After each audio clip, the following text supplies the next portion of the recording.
changes all the modes and cycles through. This is the regular mode, so this is the first one that comes on, which just weighs grams. And then if you want to use timer and grams, that's the second mode. And then this is a mode where it'll start counting up to weigh your output once water hits a vessel. And then this is auto tear and auto drip mode. I forget what that one is, but auto tear is in there. And this is I think pour over mode, which no one uses for espresso. Mainly I'm using the scale in just this mode. Okay. So We've been using the one where there's timer on that side and the weights on this side. Cool, we'll do that. So that's the second mode, and to reset the timer, just But press I keep once. getting confused on it anyway, so. Yeah, it is a little sensitive. So all you have to do is just press once, and so like right when you engage the brew lever, just press that at the same time. Shot time starts, stop, press once, and then reset. And it just turned it off. So now, do you start out and put your portafilter on there first to weigh it? So you'll just show us this whole thing. Yeah, absolutely. Yeah, I'll demonstrate when I pull a shot, but you can flip this whole thing over. Acts as like a little rest and just zero out, grind your beans. Typically I'll weigh again just to make sure I have the dose I want. So say I'll be using 20 grams or so. Just make sure I have 20 grams. And then pull my shot, and then I'll put the scale on the drip tray and weigh everything. But first I'll talk about the grinder a little bit. Okay. So just remember that on the grinder, it's your adjustment dial obviously, but the numbers really are just arbitrary. It's just a reference point. For instance, 2 isn't a setting. So 2 on my grinder, for instance, will be different than on this grinder. It's really just relative coarseness and fineness. And like the dial says, you're always going clockwise for fine, counterclockwise for coarse. One cool trick that I think is useful, like if you're lost on the grinder, for instance, like if someone turned it all the way coarse and you're like, I don't know what the hell's going on, you can find the 0 point. And to do that, usually I'll just put the grinder in manual mode. I'll engage, and then I'll turn the dial until the burrs almost touch. You'll hear like a loud pitched chirping noise. So for instance, like I don't know where this grinder's set at, so I'll just do this simultaneously. So it's pretty close.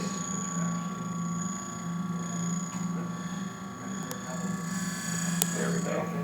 And then I'll back off immediately. And so it says in the dial I'm at 8. So that's the 0 point where I just reached. It's way too fine, obviously. The burrs would touch.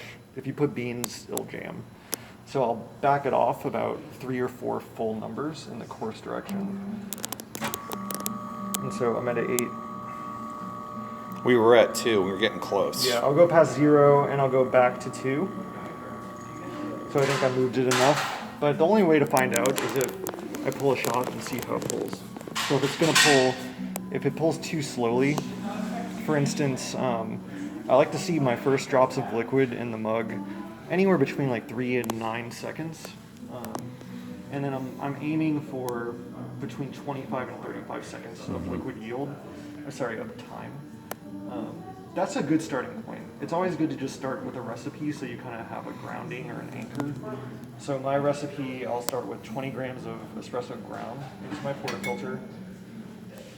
I'll look for anywhere between 25 and 35 seconds of extraction time. So it starts right when you pull the brew lever and then right when you stop it. And then I'm looking for probably 30 to 40 grams of liquid out. Today I'm using this coffee by Kova. It's a blend. Espresso blends, I think, work really well for straight shots and milk together. Typically they're specifically designed by the roaster to just be consistent over time, especially during like heavy cafe service. Okay, so just knowing that Atom 75, typically it'll take around like 2.5 to 3 seconds or so to grind 20 grams. And I'm just doing this on this side. But obviously you can do this, set each cup for anything you want. It's both the same. Or if you're unsure, you can That's what we've been doing manual. Exactly. You can use manual mode to grind on demand, which can also be really nice. Some folks will do that if they don't use a full hopper and they just grind one dose at a time. But typically I'm going through coffee a lot, so I'll just keep the hopper full. Okay, so speed that back a little bit. And then I'm assuming y'all are familiar with the machine a little bit. Do y'all have any questions about the unit itself? No, that seems.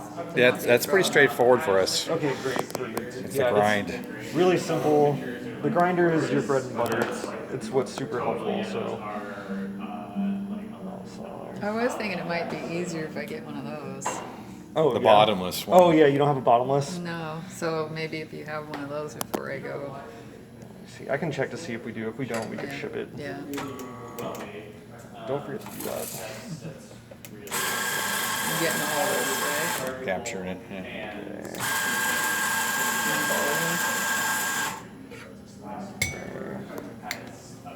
He just cleared up the. Yeah. Whenever there's a different coffee, and it's good to run some through first. Okay. So you ran it through twice. Yeah, I think we're still a little bit too fine. Okay. Increase my time. I'd say as long as you have something to get started. You're still looking to get about 18 grams, 17, 18, right? For this basket, I'll do 20 because it's a larger one. You're gonna do but 20. For the double spouted portafilter, I'll do 18. Yeah. And that's what we've been doing on 18. Perfect.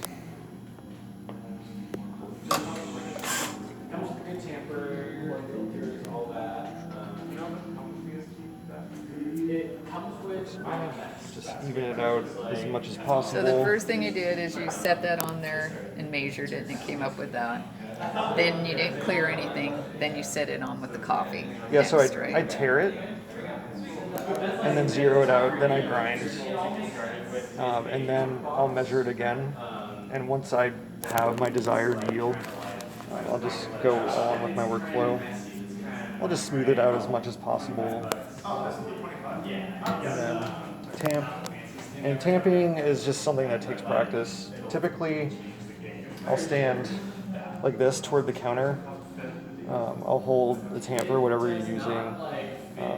And that'd be easier than the little spouts on it too. Exactly. With my pointer finger and my thumb, kind of like a flashlight or a doorknob, and just I use my body weight and kind of like lean into it. Yeah. I think it helps you be more consistent with tamping, and you're not worrying about how much pressure you're doing. Because really, when you're tamping, you just want to stop on heat resistance. Because if your grind is too coarse or too fine, it doesn't really matter how light or how hard you tamp. If I just pulled a shot, I'll run some water through. Sometimes I'll give it a nice wipe. Then I'll just gently lock it in. I'll have my scale. Zero it out on there, so everything's at 0. And then right when I reach all the way to the left, I'll start my time.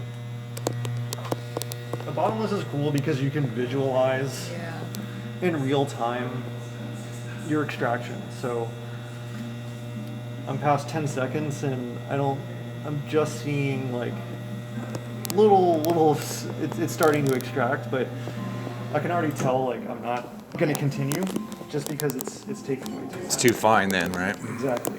Yeah. So I'm probably gonna back it off a little more. Yeah. Purge a little bit.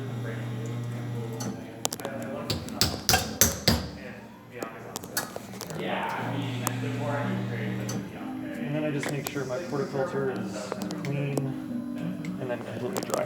All that. Awesome. So, But you got volume, right? There's sound down here. Okay, Yeah. 'cause that helps me.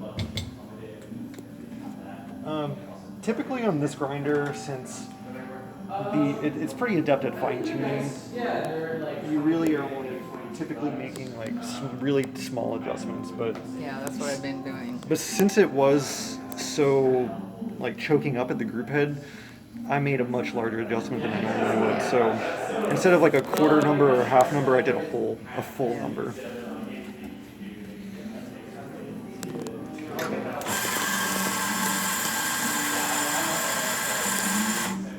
Manual move here, probably have too much. It's okay, we don't have to worry about wasting coffee today. 39 for the knockbox and pitcher. And you don't use that distributor thing, huh? I have it right here, so this is very similar to the St. Anthony. Yeah. Yeah, just spin it a few times just to make sure everything's level. There's a little card reader to the right there. Perfect. Distributor helps with consistency for sure. Gives you a nice even space to tamp on.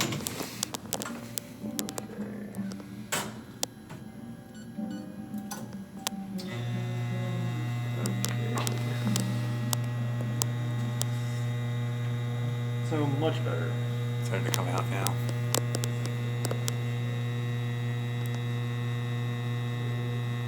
Seconds. Just remember, like, having a recipe is just like a general guideline. When I'm in a range where I see like if it's falling where I want to, I usually typically shoot for a yield instead of a time. So it's taking almost 40 seconds to get 30 grams. I'd probably say maybe I could go a little bit coarser, but it looked good. I'd probably maybe try it. Looks way better than any of mine have been. That's pretty good. Yeah. A lot of cream in there. Look at that. That's what it should look like, even if that's not quite right. That would be good enough. It's close enough. And Yeah. if I was making a cappuccino, I would definitely use it for a cappuccino because it's going to go in milk cream. It's good enough. And typically, a lot of espresso blends will have an acceptable range, anyways. Yeah, let's see what the number is on that. It's at 4.5, but he said the numbers are arbitrary. He just turns it till it gets to about where it needs to be. Yeah. So we've been getting hung up on that too. Yeah, and it's just like, so I made a pretty large adjustment just now. I'd probably make a really, really minute one next for my next cup. So I'll just do that again. Still, that was pretty good, and you were just like was 40-something seconds, wasn't it, for to get your 30? Yeah, exactly. I probably want to be more in the 30 to 35, but depending on the coffee, sometimes, longer extraction times will taste good. You just have to try it. So now, why isn't that number? Oh yeah, sometimes if it's on an uneven surface. Yeah, we've noticed that too on ours. It's all right. Sometimes it gets 0.1, 0.2 on it. Yeah, sometimes it'll jump around. One thing on this scale, I noticed that these are little hex screws. Removing these two would just remove this back plate, and if you just straighten it out a little bit, reattach, typically that would fix the issue if it jumps around. Happens from time to time, especially like when I drop mine. But yeah. Okay, so looks like we're on a 4 now. I'd probably just go just one little notch like that. One notch finer. I mean coarser. Coarser, yeah. Coarser. So I was at a 4. I went like a little 4.5 right Yeah, there. 4.5. Yeah. Okay. We were told not to make giant increment changes. Yeah, especially in the fine direction because that could just cause a jam. But I'll purge a little bit of coffee just because there's typically like at least 1 gram of retention behind from the old grind setting. Just do a quick purge. Well, I was telling Joy I've already gone through 4 pounds and haven't got a good shot yet. Well, I'll send you a link with this coffee.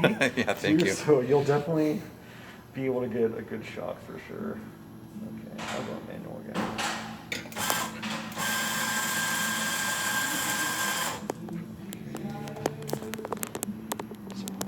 Plus.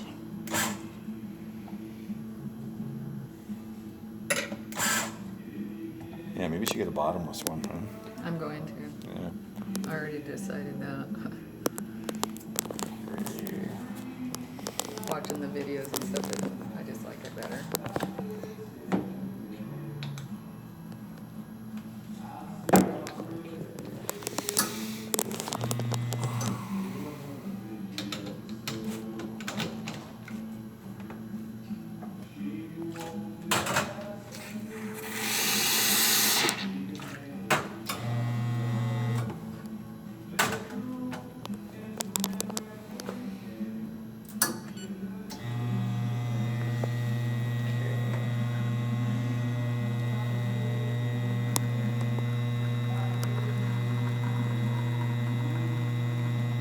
Cool.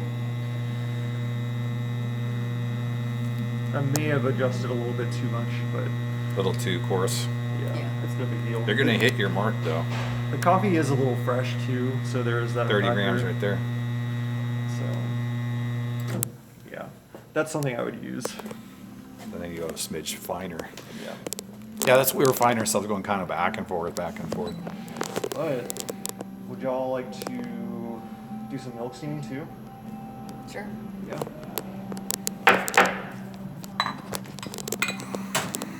Are y'all okay with whole milk? Yeah. Y'all need any water or anything? You're back. Might as well see. Yeah, milk drink. I'd be after I pull my shot. I'd either be steaming at the same time or directly after my shot's finished, so I can just make the drink right away. So it's ready to drink for your pleasure, and not let anything sit. But you don't have to go lightning fast because it just takes practice. But the important part is, I think I kind of had that, not making it fancy, but they said that you hold it under there until it feels hot on your hand. yeah, we'll definitely get to that part. I think first you want to make sure that like you're using the correct amount of milk in the steaming pitcher. So typically, if it's hard to see, you want to fill it just below the beginning of the spout there. 6 ounces, And- it's like inside. Yeah, so it's a 12-ounce milk steaming pitcher, and this is about a 6.5-ounce mug. So this is appropriate for any milk drink 8 ounces and below. So right when you introduce air into the milk, it'll start expanding. You're breaking sugars down and fats, and it'll expand exponentially, but you're in control of how much air you put into it. So if I wanted to make just like a cappuccino or a latte, I'm not really putting that much milk. And the steam one's so powerful that you'd only want to be introducing just like an air for just like a few seconds. And I'll show you how to do that and what I mean by that. So all air introduction you want to do right in the beginning of the steam process. But before that, I want to make sure like I feel comfortable with my pitcher in my hand and in front of the steam one. I'm right-handed, so I'll hold the steaming pitcher with my left by the handle, and I'll handle everything else with my right hand. And I'll hold the steaming pitcher, the steel on the right, like you just said, so I can gauge temperature more easily. Steel's too thick on the bottom to gauge it, so you could over-steam it. It could be too hot, burn your tongue, etc. But right when it gets a little bit too hot to hold, I'll stop. That typically is around like cappuccino latte temperature anyway. If you wanted it extra hot though, you simply just take your hand off and just continue steaming for just a few more seconds. Yeah, and cool trick like that. So I'll purge a little bit, just because typically there can be a little bit of like water droplets or condensation allocated in the steam tip. So just before you steam, purge that. And then I'll take the steam one by the grip. I'll kind of guide, use the spout as my anchor, and I'll tip it to my left just a little bit, angle it, and I'll dip it, just kind of get the lay of the land here, and I'll just dip the steam tip just below the surface of the milk like that. And I'll take my right hand off and full power, and I'll just move my hand just slightly down with the pitcher down, and that paper tearing sound, like, that's air. And then you just go up, and now you're just heating. It actually gets bigger, so it fluffs up. Exactly. Okay. So I may have, if you know, it looks pretty good. There are no major large bubbles. If there were, just knock them out like that. This is called, we call it grooming. So just swirl it around a little bit. If you have too much milk in there, you could pour some out into the sink. But yeah, it's not bad. And you get all the cool designs. Yeah, a little too much foam, but it's still there. Pretty good. Feel free to try if you want. No big deal there. But I think the steaming part is the most fun, especially if you like drinking cold drinks. No, you should try this. He does not drink coffee. Yeah. You should try it. What the heck? How do I get him? If you don't like straight espresso, which a lot of people don't, taking it with milk is not so bad. Or like take advantage of the hot water spout. Try a shot of espresso with like a little bit of hot water. Could even it out a little bit. How about some chocolate or caramel in it? Yeah, absolutely. I need to get him hooked with it Absolutely. so he'll understand. I'll why I eat it. need my I'll drink it coffee. like your son does. He drinks it like that Oh yeah. with caramel and chocolate and Yeah, stuff. whipped cream. Also important, make sure you purge after, and then just take a little bit of hot water, Yes. Is it? and then just wipe the steam on down. Like that. The other question I had too on this, when you go to, I haven't cleaned it yet. Oh yeah. So I used that blind. Oh, the deeper clean, right? Yeah, I just wanted to make sure before I did it. Everything right here. So the clothes, oh, you got it right there. So, Oh yeah. okay. Is this stuff? We got it. Oh yeah, it comes with Yeah, comes with okay. the machine. It'll last you a really long time. Yeah. As far as I know, you don't use that for it though. You put the other filter. Yeah. Yeah. And then you Blind basket. literally put it in there and then run it like 5 times. I'll show Start and you. stop. So bottomless is a little bit easier because you can just get the basket out like that. Oh, yeah. With the double spout, you can just use a flat head and just kind of gently pry each side. So typically I'll find, like I use at home, like an anchor measuring, like glass cup, and I'll throw my basket in there and soak it with a little bit of this with hot water. And then you just want to take the screen off. It's just a little flat head. And then once you get it loose, you can, Yeah, I did a screw right there. I see it. it can be hot, so I like to use a towel and just take that off.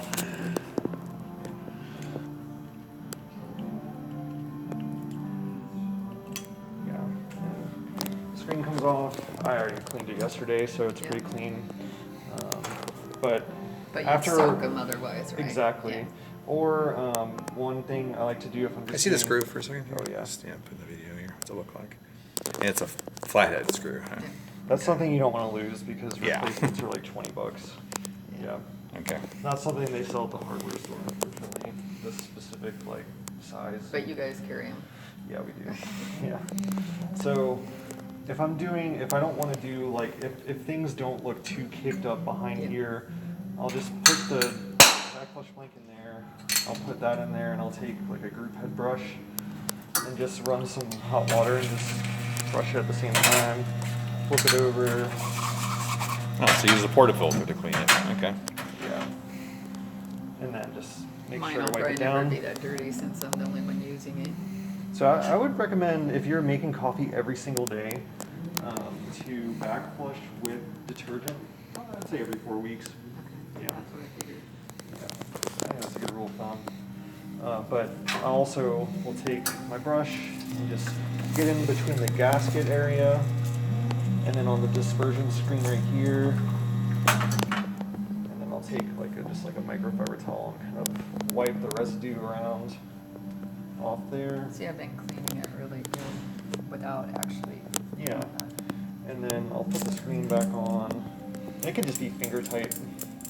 You don't have to. You don't need to use the screwdriver? Yeah, it doesn't have to be too tight. For the detergent part, I'll do that last. And then a little bit goes a long way. It does a really good job of removing coffee oils. So That's it? typically this is Just a tiny bit. That's it. Okay. the cleaning solution will only go in the group head, which is located literally under this plate right here, and it's just cycling water through with the detergent, and then it comes out. The water will come out of this little spout right here into the drip tray. Okay. So I do about 10 seconds on. Give a little shot timer back here so you can see that. Off. You'll see soapy water go into the drip tray with all the brown water. And then I'll go on again. And then I'll repeat that about 10 times or until the water's clear.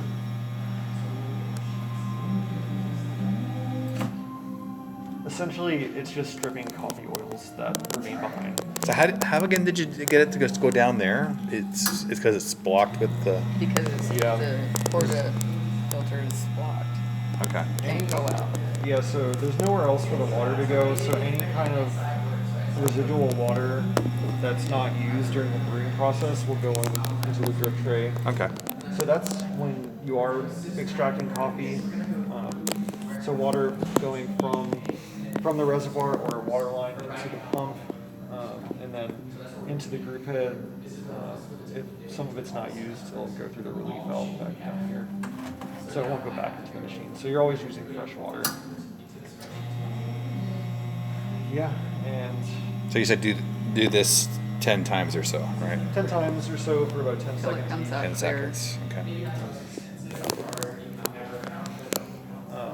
This is really good cleaning solution.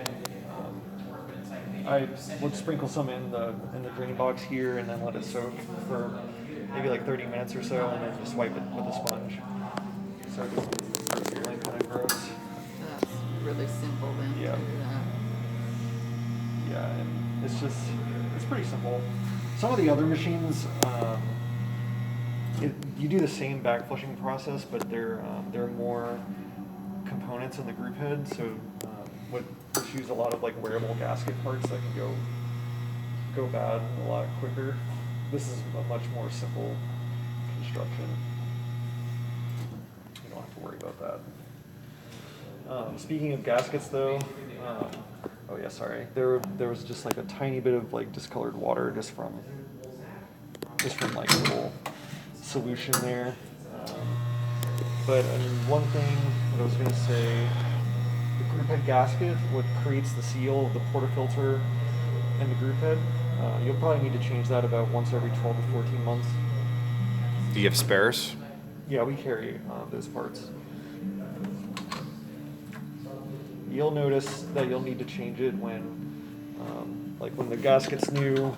Typically, you'll be like right here or right here, or in the middle, 90 degrees. When it's old, you'll probably be around here, or you'll notice water coming out of the sides of the portafilter. That indicates you need a new seal. Yeah, Okay. typically, yeah. All right. How much are the seals? It's like I think $8. Did you want to get an extra one over there? Yeah, just to have it on hand. Yeah.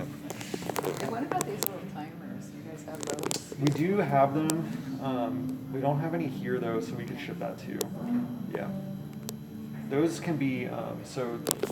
It seems like some of the coffee shops, they don't use scales or anything. They just have a timer they push, and when it gets to seconds you want, they stop. A lot of cafes will use this. Just they're always on the drip tray, so you may not even see it. Yeah.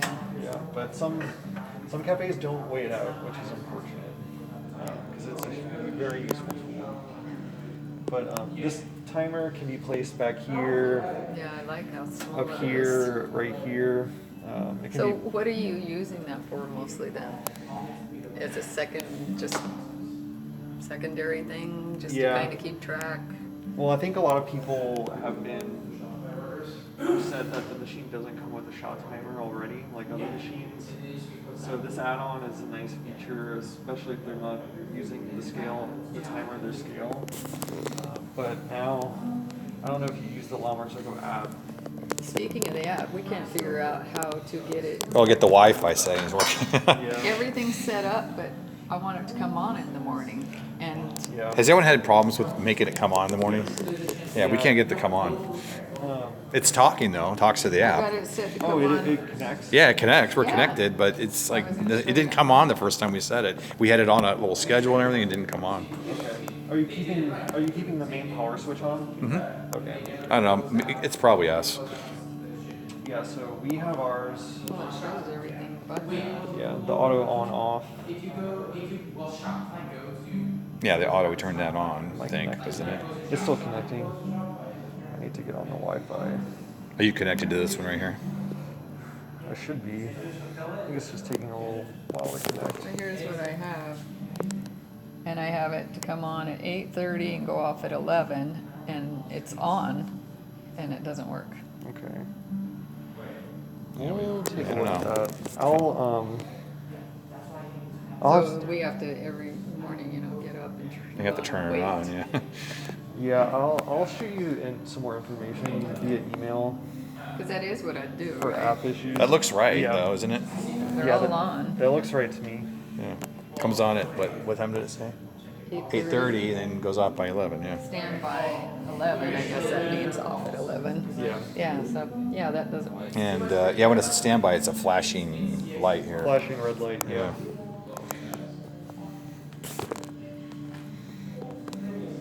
Okay, I'm connected. Yeah, we have ours come on at 700 hours and then turn off. That's Yeah. 1800 hours. Yeah, exactly how we had ours set. Yeah. Yeah. I don't know. Okay. Yeah, that's weird. I'll do some more research into that for you all. And we'll do it too. I mean, we're probably missing something. Actually, no, I looked all over for troubleshooting and stuff, and it sounded like we're doing exactly what we're supposed to do. Yeah, I'll talk to LaMarzocco. But one thing that they added with the app is if you have the app open to the status page. Sorry, one sec. Yeah, saw all that. It'll turn into a shot timer.